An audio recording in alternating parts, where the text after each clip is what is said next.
In the last couple of weeks, the Ngirita family has been the face of the latest billion-shilling scam involving the National Youth Service. Naivasha Town residents interviewed by NTV, however, say their dubious dealings came as no surprise and they want the full force of the law brought down on them.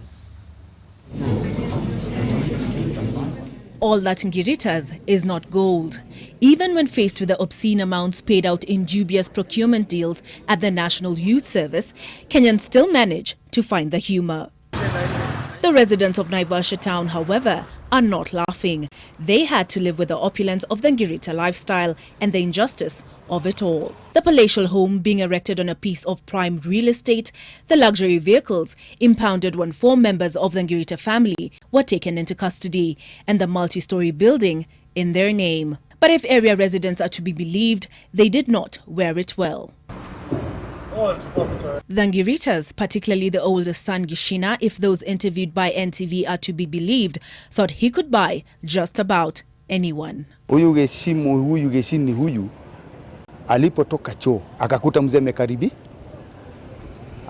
alimbeba juu kampiga hedi ka huko kwa kirabu. Baadaye akaona kulingana na ulevi na sijui heshima sijui madhara ngapi hizi 2,000.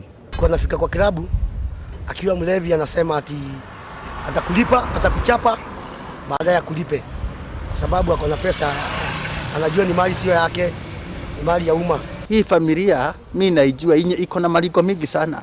Alafu si ati ni pesa ya jasho. Ni pesa ambayo ni haramu, alafu mtu analiga naye.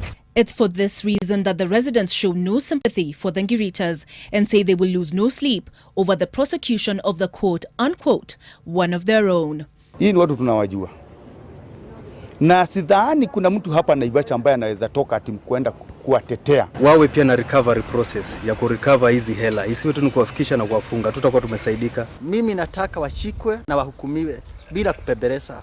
Kuona hawa watu nyuso zao hapa na walichukua mali ya umma ni kusema sisi ni kucreate vita kati ya serikali na mwananchi ambaye anakatwa kodi na serikali. Olive Barrows, NTV.